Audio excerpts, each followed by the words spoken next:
Ooh.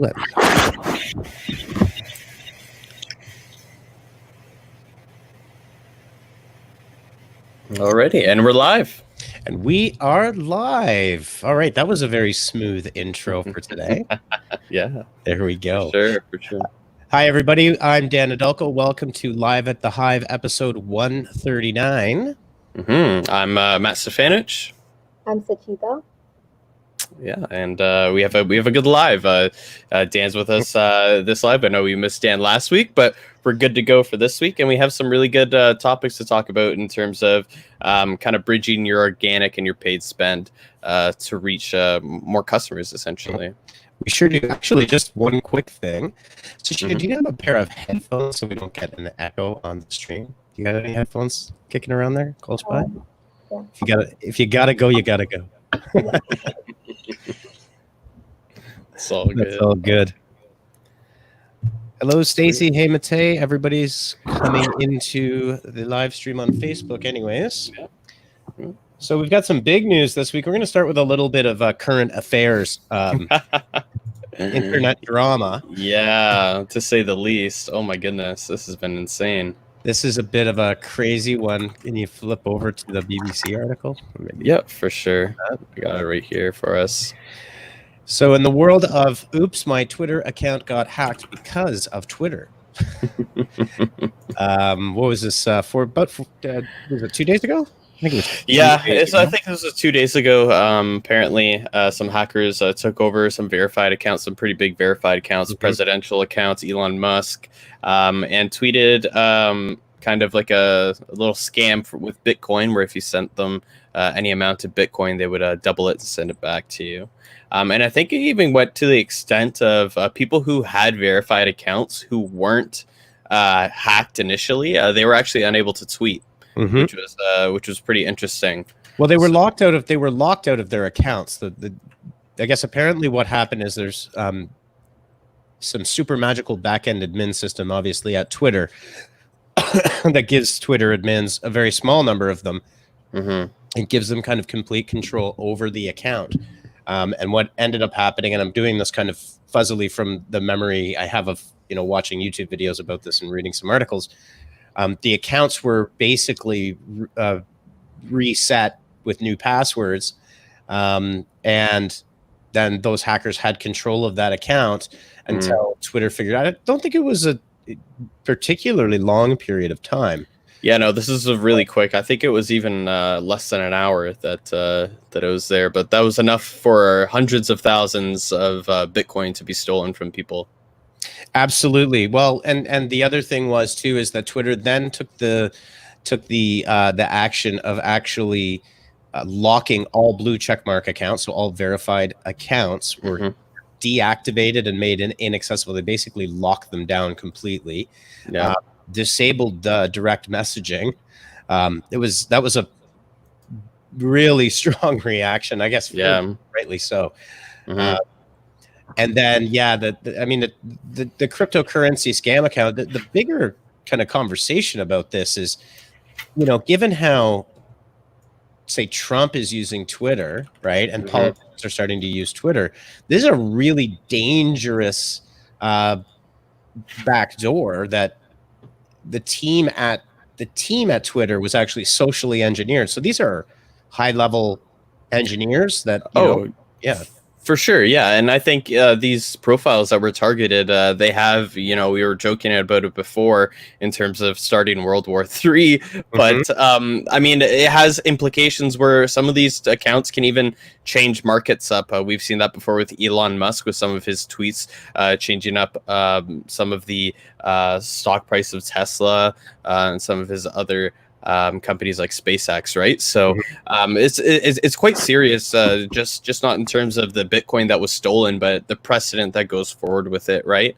Yeah. And we've seen that there is a bit of fallout from this as well. Google search is dropping tweets carousels after that Twitter hack, and we have that's our follow-on. We can dive into that in a second. The big part of this is that it was a coordinated attack with Twitter engineers' help. It wasn't intentional, but there has to be stronger, much stronger protections to disallow that from happening for sure. This could cause. I mean, this was a relatively innocuous scam. Yep.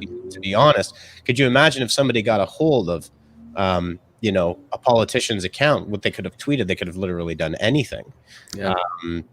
So there is kind of a huge danger there. And then the next follow on to that is in the next article that Google very, very quickly rolled out a drop of the Twitter carousel. And if you pull up the article, you can see the before and after, and that literally happened today. Yep. Today. Or yesterday. Like, as it happened, Google literally dropped it. And I think it's more of a it's most likely it's Google being careful with the whole scenario, but also I find it interesting. It might be a way to kind of, I don't know if we're going to be seeing the Twitter carousel coming back anytime soon, just because the search engine is used for like credible information as well, right? And if someone's searching for some important topic and some of these tweets in the Twitter carousel contain either fake news or sensitive information that someone might not want to receive when they first search a term, I can see why they would take down the Twitter carousel after an attack like that. It's we're gonna probably see it back sometime soon, but like I said, I wouldn't be surprised if it's down for a certain amount of time before Jack and his crew over at Twitter kind of fix some backdoors. That's a huge change. It would be have a huge effect on Twitter. If you jump down in the article and click on the screenshot, it'll take you right into Brody Clark at Brody SEO. He's got a couple of screenshots there, just from an influencer or a business perspective. What you're seeing there is like, look at the difference in the search engine results, right? So with the carousel, point being that scam was very visible for very popular searches, right? People like Kanye and Barack Obama. I mean, the reach that has, even on a normal given day with that tweet carousel, was massive. And you can see when they drop it, boom, there's just no results at all, just their profile name. So really big news. Really kind of insane. I know that at Jack tweeted out an apology today. I don't know if you've got I'll bring it up.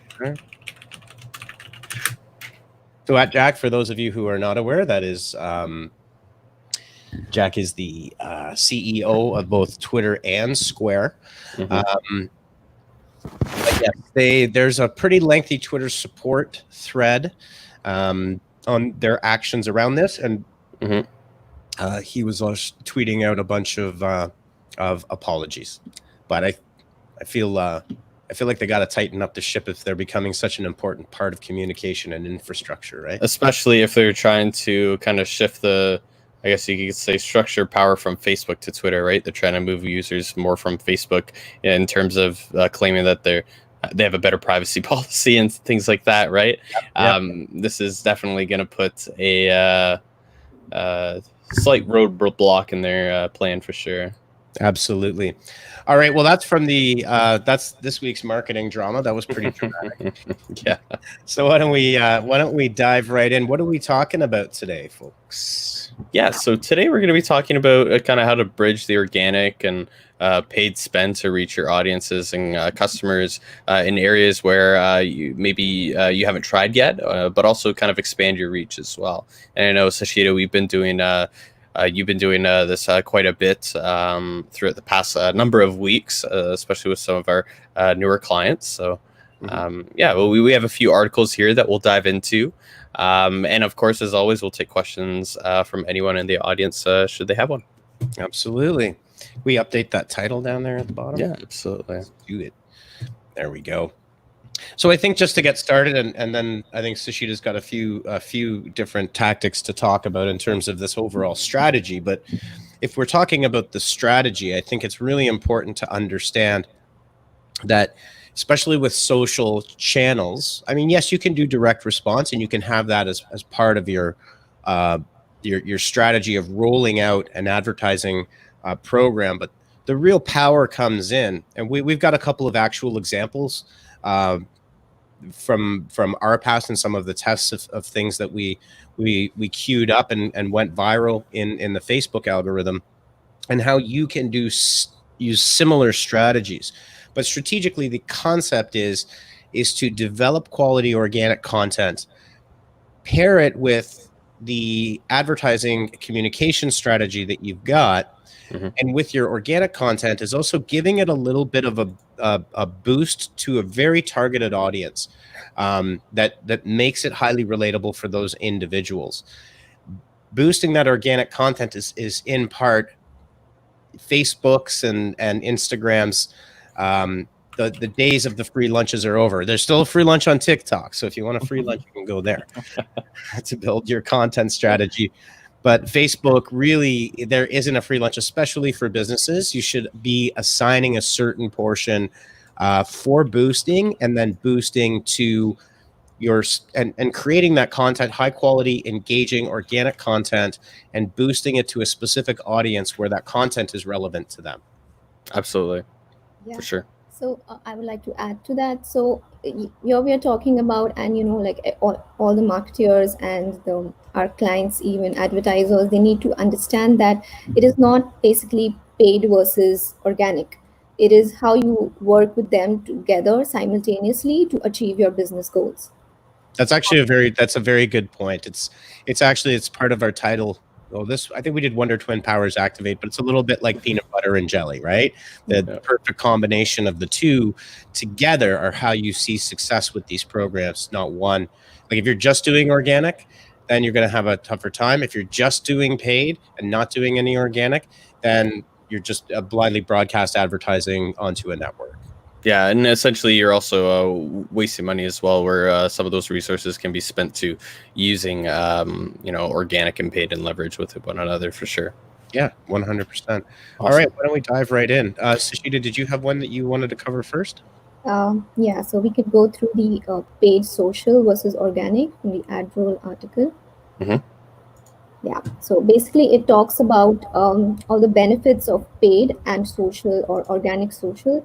As we know, like the basic benefits of organic social strategies is basically it's free. Secondly, it's more of building customer relationships and boosting the confidence of your brand through and building like-minded communities. That's what social is about. And then we could use paid advertising along with the social to kind of reinforce the values or the messaging that we are promoting through organic. Yeah, Sure. absolutely. So again, I think it's a lot of this paid versus organic, and I think that when you take the benefits of both sides of that, and you're able to put a strategy together,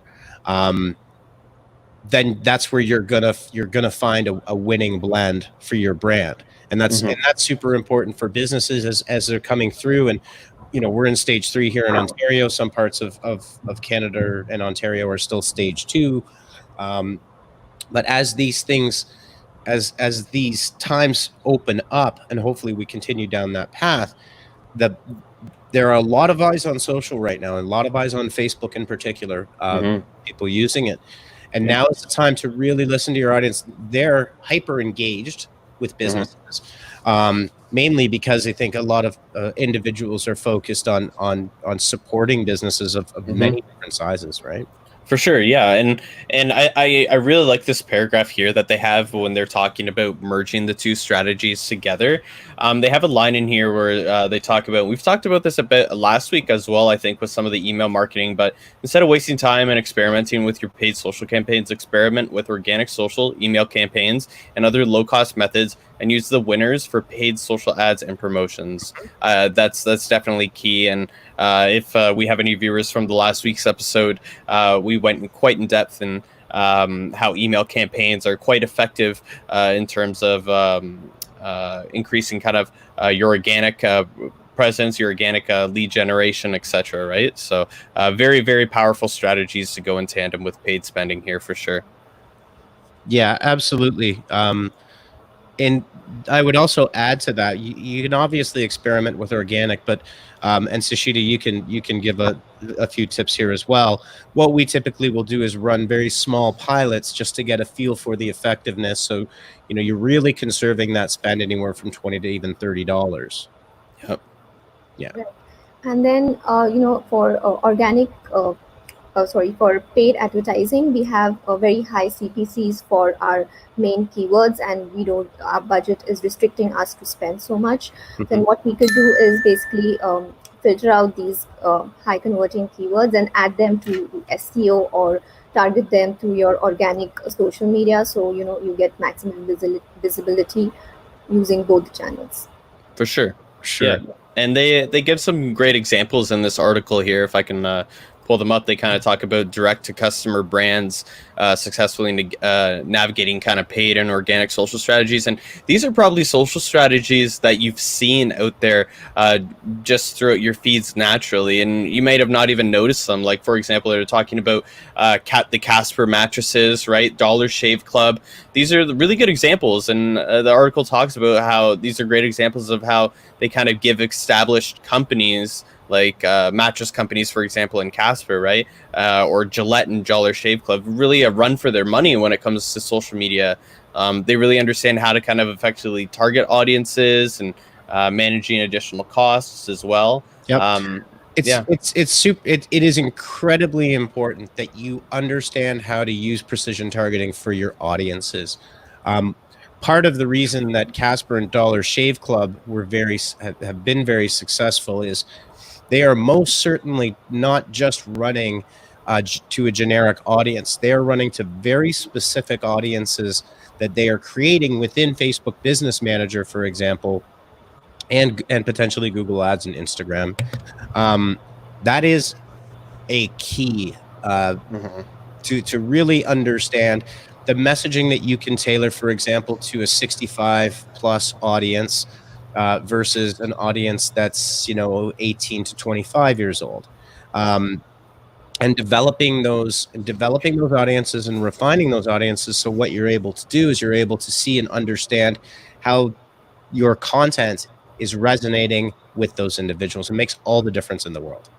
Absolutely, for sure. And we've talked about that multiple times throughout the I guess 139 lives that we've done right now, right? Yep. So it stays consistent, but I mean, it just shows how important it is to keep that in mind when you're developing your strategies. And I do have here as well, they do have a list of some brands that kind of surpass established competitors by using the following tactics. So for people in the live, feel free to go through this article, look at them yourselves, and see which one of these or which few you can implement in your marketing strategies starting next week.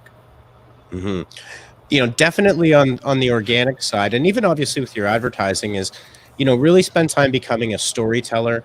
I know that Stacy and the social team spend a lot of time with Matei and Justin kind of coming up with creative ideas. We try to come up with creative ideas for a whole bunch of different campaigns, especially when they're lead generation. So we're giving away a lead magnet. I think the one recent one was the DIY pergola lead magnet. Has been really well received. Right. And that just goes to show you that it's a whole lot of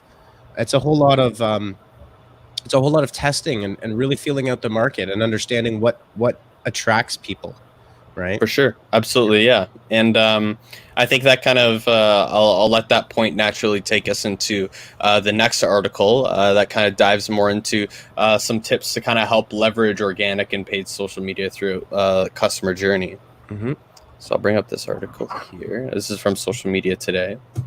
And now they have some really great tactics in here for how to use social for brand awareness, and some tips for organic social use that you can start using today that will help your strategy in pairing this up with your paid ads.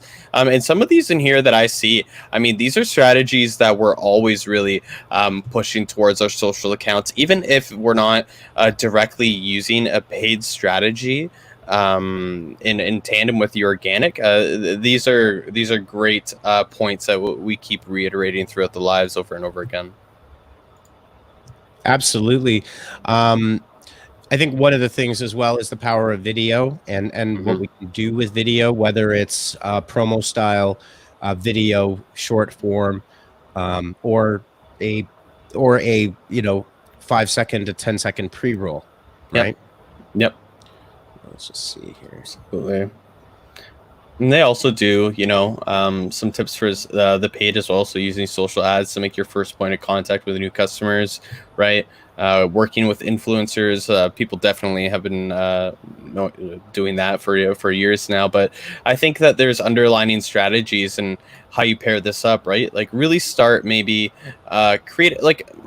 I think that doing this, for example, so for this brand, Happy Socks, I would do, if you're going to be pairing it up with like an influencer, for example, I would create maybe a 2-week, 3-week social media calendar, pushing organic content. So yeah, maybe 3 or 4 days down, you have a good line of branded, consistent influencer social content on your feed, and then pair that up with a really good spend and a really good audience build for your paid advertising spend. I don't know, Sashita.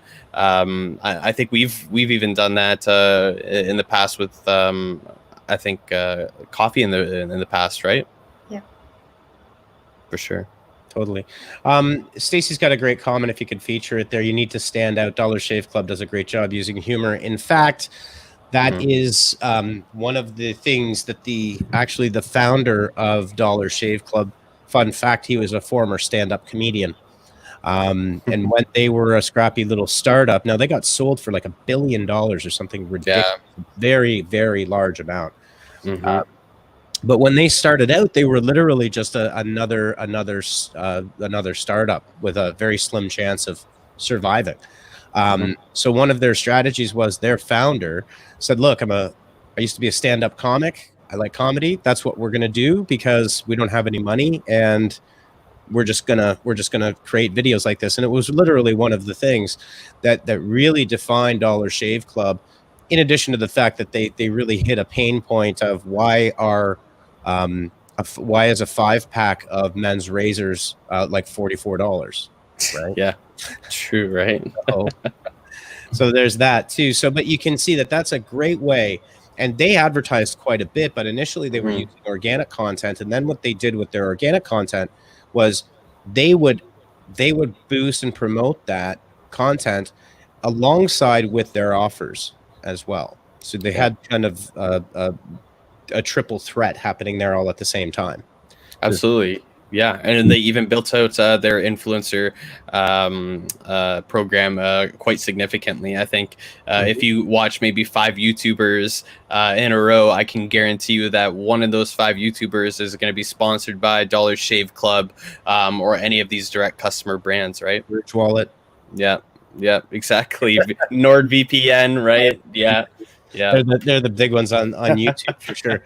Yeah, but it works, right? Yeah, it sure does. And I actually think one of the important things to look at, I know we sometimes poke fun at some YouTubers and stuff, but in all seriousness, YouTubers and influencers are actually mini media production companies. Some of them are not so mini. Like, for example, I don't know if you're familiar with these, the Nelk Boys. They're a prank YouTube channel. They have anytime they shoot a video, their production team is 19 people at any given time is their entire production team. So these are not, I think the days of the YouTuber at home with the webcam, those days are a little bit behind at this point. But if you're looking for content ideas and how to engage with an audience, I would spend a little bit of time and actually go and research some influencers in your space on YouTube, because I think there's huge content lessons to be learned. These people, if you think about, some are posting every day. I don't know if you've ever tried to do that. That is a phenomenal amount of work. Yeah. To push out content, and to make it good content. Yeah, absolutely. And I'll bring this up. This is, I think this is a good example in terms of what we're talking about here. But Good Mythical Morning, this has been a channel on YouTube. I'd probably say since the early days. They have around 16.5 million subscribers, but they have a really high frequency of video uploads. They have a huge team working behind them to pump out all of this content, right? And I think this is the type of YouTube influencer pairing that, people should be looking for. Of course, this is a quite significant example, but if you could find something that kind of goes along the lines of what channels like Good Mythical Morning and some other produced content, I think that would work for your strategy quite significantly. Yeah, for sure. And the important part here, so actually there's a fun story about Good Mythical Morning. That's what are the names? Rhett and I can't remember. Rhett and Link. Rhett and Link, yeah. Yeah. If you've seen a Wix commercial recently, you'll have seen them because they have one. They actually started out just as a podcast, and then they started a YouTube channel. They've been around for about 10 years. There used to be a really famous channel called Smosh that has a very dramatic story about a YouTuber that created a great brand and a great company and then sold to the wrong guys. The wrong team of people, ended up having it's a really sad story, actually. But Mythic Entertainment, which is the parent company of Good Mythical Morning, they picked up Smosh, and Smosh still lives, and it got kind of it's not what it was in terms of its reach anymore, but just an interesting story about, I guess the point of this, as we're talking about our topic, is that if you're thinking of your advertising, I think you've got to treat yourself like a mini production company, like really do some research there. And I think YouTubers are a great source of inspiration. There will be, I guarantee you, a YouTube channel for whatever it is that you do. I think it's safe to say that, right? Yep, absolutely. So just a quick tip is, if you're looking for ideas and trying to figure out how to structure a content strategy and combine it with some paid promotion, jump onto YouTube. You can also look at Facebook Watch too. That's totally valid as well. That's not an insignificant site to look for inspiration. Search for your product type, your competitors, and look at the influencers in that space and just watch what they're doing and how they're doing it. You can really learn a lot, because again, a YouTuber is really focused, and an influencer, if they're good at what they do, is 100% focused on building an engaged community and an engaged audience, right? You might also find a YouTube channel or a YouTuber or content creator that is right in line with what you do, and maybe they have some reasonable rates that you can work with them on. Exactly. It doesn't hurt to ask, right? You'll get your answer if you don't ask, right? That's right. Just one last point, I don't want to belabor it, is the important thing to understand with influencers is they are typically much more interested in working with companies and businesses that they're either philosophically aligned with, or companies that they like, as opposed to necessarily going straight for a dollar amount. I know definitely of influencers that have worked with us in the past on smaller budgets, only because we made them part of the creative process and they liked that. We weren't putting them into some god-awful 60-minute meeting with a bunch of marketing managers from across North America type thing. Yep. But letting their creative juices flow. If you're dealing with influencers, talk to them on the influencer level, because if you give them creative control and you work with them, that means a lot to these types of content creators. Absolutely. And if you think about it this way, you're giving them the latitude to be creative, which is what they want. And technically you're getting some free creative direction from somebody that is specifically building an audience geared towards your product. Yep. Right? Yep. I wish I knew the name of him off the top of my head. He's actually a very popular finance YouTuber. He actually just got mentioned by PewDiePie. Is it Dave Ramsey? No, Dave Ramsey, maybe. He's got some really good. He does all things on like investments. It's probably Dave Ramsey does stuff with like investments, debt. It's pretty produced as well. It's not Dave Ramsey. I'm just looking it up. This guy's a younger guy. I'll find out. I'll find it. I'm subscribed to his channel here somewhere.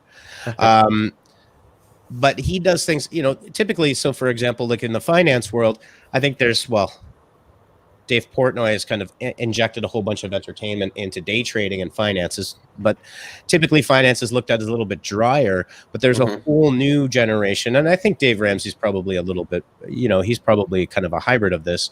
There are certainly YouTubers out there that are a little bit more like, they're more modern. They're more, they're much more, their appeal, lies in a much younger audience. I'll find it here. I got 277 subscriptions. That's all. Wow. Nice. Okay. Cool. Awesome. So let's move right along. Why don't we jump into the next one, and we'll let Sashida. Sashida, which article would you like to go into next? I would like to talk about the 3 ways to bridge the gap between organic, or you can say SEO and PPC. Yep. Awesome. Alrighty, so I have this article up here for us now. Yeah, so let's dive into this guy. Yeah. So firstly, the first way to do so is basically unify your marketing data and resources. So it's a very basic point, but yeah, sometimes we do overlook such things. But it is very necessary to go through not just one reporting platform, like maybe go through just only analytics, but we need to dive into Google Analytics, your assisted conversion data, or for any other reporting ways that you're using. And then we need to sit together with your SEO team and discuss all the ways that you could form strategies using the data on where to concentrate more or which keyword to concentrate more on. And then second point is develop a custom data driven attribution model. Yeah, right there. So basically what it talks about is how to consider, or you should consider, different kinds of marketing platforms that you're using and how they are driving traffic to your website or your products data. So what it basically says is, and I really agree with that point, is generally maybe a makeup shopper, for instance, we would go and search long tail keywords, and then if you get the appropriate brand, you'd go in and search on social media and see how are they promoting and what are the products and the reviews there, and then again make again 2-3 maybe more searches related to the product. So what I'm trying to say is there's a lot of steps before you take your buying decision. Absolutely. Yeah. And sorry, go ahead. Yeah, so we need to look at all the marketing channels that actually influence the buying decisions. Absolutely. That's a really important point that you make there, Sashida. I think one of the things that we see when we see, especially maybe people that are novices at these platforms, because these platforms are really complicated. It can't be understated anymore. There are express versions of everything. For example, just boosting within Facebook, and the intention for them there, and I won't dive too much into Facebook, but you could just boost a post. For example, if you're using AdWords Express, you're missing, or Google Ads Express, I guess now. If you're using these very basic tools, you need to take a step back and pause before you start, as Sashida said, making your buying decision. A few free tools that you can use, and a couple of tips. Absolutely look at your analytics, like Sashida is saying. But using competitive tools like SEMrush is one, ahrefs.com is another. There are a number of low-cost tools, or modestly costed tools. You could subscribe for 1 month if you wanted to as well, and then not have to recur it if you're not going to use it. But look at your competitors, and then also look at their keywords and their strategies, and research what they're doing, especially your larger competitors. Because if again you're thinking, okay, well, maybe my budget is $1,000 a month, and I've got a competitor whose budget is $50,000 a month. Mhm. What could I possibly do? Well, with that advertising research, what you're able to do is, one, understand where they're successful. So wherever they're spending more is obviously leading them to success. Yep. Secondly, you're able to see when they've, the types of copy and the types of offers and the types of content they're putting out there. That kind of research is incredibly important. And you can also use SEO data to surface other opportunities where your potential customers are searching, right? And selection of those keywords can either make or break you, because we actually talked about this. We launched an SEO audit with a new client this week. And I think the interesting thing on the SEO side, which I've always been very passionate about SEO, because one, it's technical, yes, but two, I think, a lot of times people say, well, we make SEO content. And the thing that always strikes me is SEO is search engine optimization. A search engine is just a thing. There's a human being sitting on the other side of that search engine. There's someone sitting at home on their mobile phone or on Google. They're looking for something. In a sense, this is psychology, right? There's what is driving somebody to search for a certain term, and what's their motivation. And when you can dig into that and understand what their pain point, their motivation is, what they're trying to achieve, what their goal is, well, if you find that and you understand it, you can combine that SEO knowledge. I know that my customers have these pain points, and you can take modest sums. And especially, I think, Sashita, you also mentioned the long tail, the tail of search, those longer tail keywords and key phrases. They'll be less expensive because they'll have lower volume, but you can have thousands of them to make up for the volume, and you will get very strong intent. So you'll get higher conversions by looking for things, especially question-based searches are really great. Right? Yeah. And using that combined knowledge, like Sashita is recommending, which I totally agree with, is a game changer when you bridge those two pieces of knowledge and combine them together. Right. For sure. Yeah. And I think this is one other point on that I will say is if you're working with a team of marketers like we do on a day-to-day basis, it's great to make sure that there's a working relationship between the traffic team and the content team, because just like we've been saying here, the content goes hand in hand, right? Maybe if Sashita, for example, is doing some really good keyword research and she stumbles upon a piece of content that's missing from our strategy, or she's seen something that we can compete with in terms of linking, rankings, etc. It's a great way to kind of collaborate both teams' findings in a collaboration document. And I know we use these all the time just because they work, and it's a natural process that goes through when the content team is creating content with specific keywords that we're trying to rank for, or whether it's something that the traffic team finds on their end that they see an opportunity with, right? Absolutely. And I think the one other point to make there is, I think that a lot of marketing groups make the mistake of saying, well, we've got some PPC happening over here, and we do our SEO people are over here, and our content people are over there. These are all facets of the exact same thing. Yeah. And to have three separate groups, non-communicative, in working on this really doesn't make a lot of sense. It's very inefficient. And again, this also started with, Sashita pointing this out, is it's a collaboration. These things all affect each other. But way too often what we see is that it's not treated as a holistic omni-channel approach. It's treated as three different silos.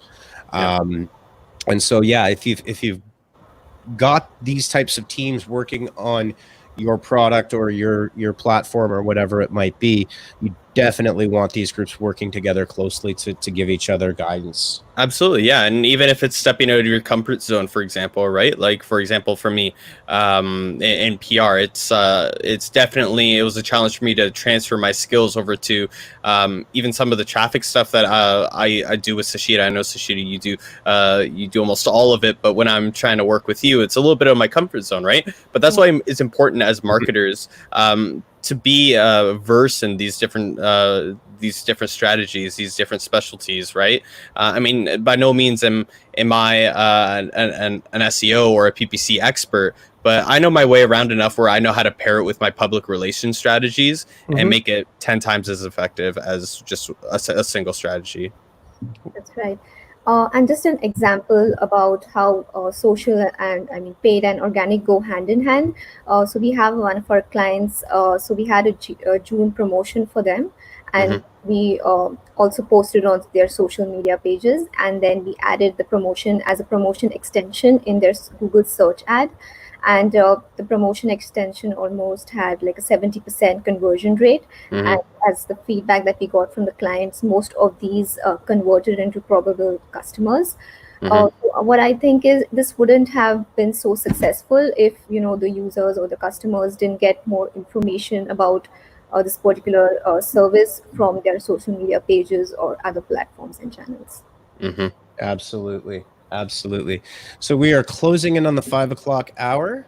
Yep. So why don't we jump to our next topic here? Awesome. We have. Actually, there's one that you can pull up, Matt. I actually put this post into the Basecamp thread, so you can the actual images in there, so you can just pop it up. Okay. Yep. Let's see here. Excellent. Alrighty. Yep. All right. So this is an example here of 5 Minute Life is one of our sites, and what we've tended to do. This is a few years old now, but it was a really good example, I thought, of using a very modest budget and highly targeting a message to a specific audience with absolutely. So on 5 Minute Life, it's actually an e-commerce store. There's several products available for sale there. A lot of it having to do with ketogenic diet and supplements, a whole bunch of things like that. Really, the idea is being healthy for busy families. That's what the whole site is about. So the concept here was the goal was to increase the awareness of 5 Minute Life, specifically to a 24 to 35-year-old female audience with one or two children, one or n children, I guess, or x however many children they have. And the idea being that we had a lot of content that was really highly relevant for them, but also understanding the psychology of that demographic, right?